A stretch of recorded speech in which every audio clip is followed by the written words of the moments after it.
Cette soirée caritative va s'avérer particulièrement choquante. Car les bénéficiaires de la maraude ne vont pas être choisis au hasard. Par une méthode détournée, les militants d'ultra-droite excluent les SDF de confession musulmane en leur proposant des aliments à base de porc.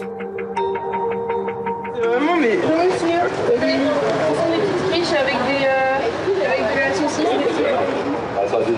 Leurs critères, ouvertement racistes, sont aussi la couleur de peau et les origines. C'est une femme derrière. Pas genre là. Ouais, mais non. Je pardonne à tout, mais sauf. Oui, bah oui. C'est les pires des pires. Ouais. En 2 heures de maraude, dans les quartiers chics de Paris, les militants d'ultra-droite vont distribuer très peu de nourriture. Il y en a un, Au revoir. Est-ce qu'il y a des gens qui vous ont expliqué pourquoi on s'est pas arrêté ou pas? Parce qu'il y a que des SDF. Ouais, voilà. Co-blanc, en fait.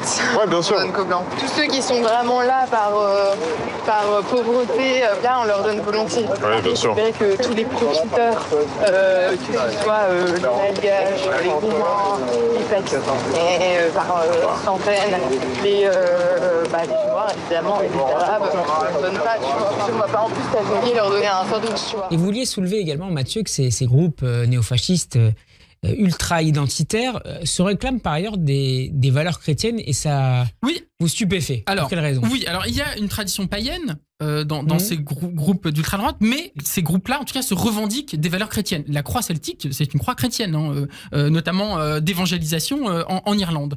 Et puis, ce sont des gens qui ne cessent de nous dire les valeurs chrétiennes, les racines chrétiennes, tout ça est en train de disparaître, il faut faire renaître tout ça, etc. Or, moi, je suis désolé de le dire, et c'est important de le dire, ces gens-là ne cessent de trahir le message de la chrétienté et le message du Christ. Ces gens-là nous disent, notamment quand ils font des maraudes, on a vu ça récemment dans un documentaire de BFM TV, nous disent on va aider que les personnes blanches, voilà, et les personnes arabes, les noirs, les gitans, etc. On va pas les aider. Et c'est des gens qui ont une vision purement ethniciste, nationaliste, fermée du monde. Mais je suis désolé, le christianisme, la chrétienté, c'est l'universalisme, la parole du Christ, pardon, mais la charité, l'hospitalité, etc., elle ne s'arrête pas aux frontières quand le Christ évoque ces valeurs-là, les valeurs d'entraide, les valeurs de solidarité, tout ça, tous ces messages finalement qui sont des messages d'ouverture, d'humanité, de solidarité, tous ces messages-là sont trahis par ces gens qui se réclament pourtant des valeurs chrétiennes. Et je pense que c'est important de le dire parce que finalement, ces gens-là ne savent pas vraiment de quoi ils parlent. Une visite extrêmement symbolique et hautement politique, la visite du pape. Le pape est venu à Marseille pour une visite. Il a fait une messe au stade Vélodrome. Il voulait venir dans une grande ville méditerranéenne, une ville historique méditerranéenne, pour parler d'un sujet particulier, c'est celui des migrations et de l'accueil des réfugiés. Et c'est cette tonalité particulière de la visite du pape qui en a fait une visite qui a un petit peu fait bugger une partie du paysage politique.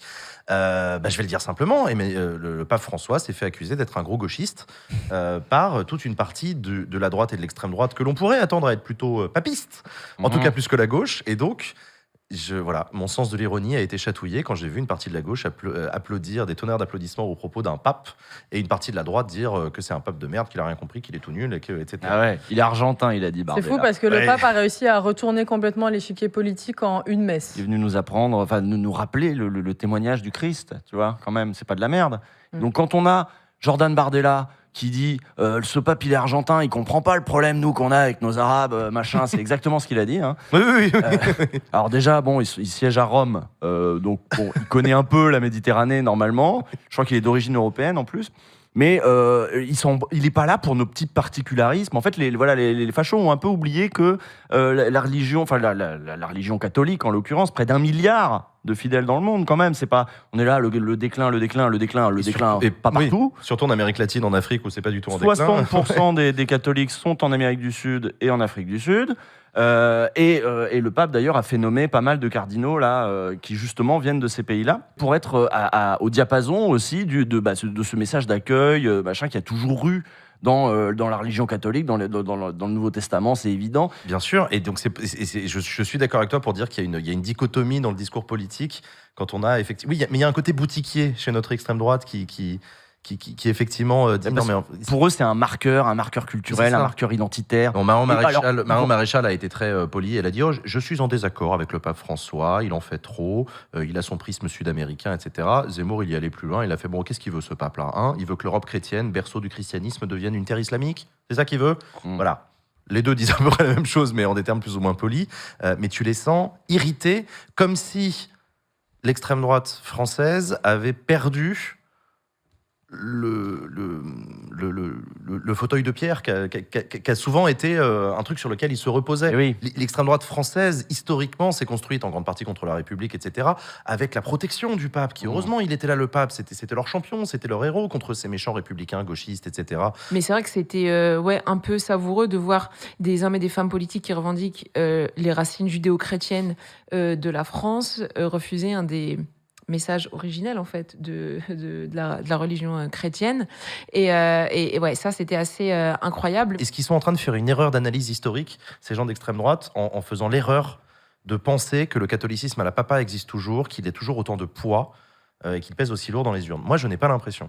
Je pense que le christianisme conservateur existe et il est très puissant, et on le voit du côté de Trump, on le voit machin, mais que le catholicisme, franchement, à l'ancienne, là, le côté un peu...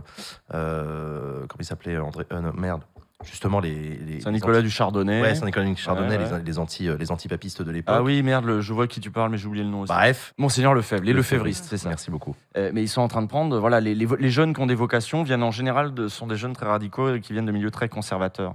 Malheureusement, les jeunes cathos de gauche, ils vont pas au séminaire. Par contre, ils sont en train de... J'en parlais hier avec Samuel Gribowski, que j'ai croisé complètement par hasard, mais vous savez, il avait animé l'association Coexister, qui était un truc pour que les religions parlent entre elles, tout ça. Là.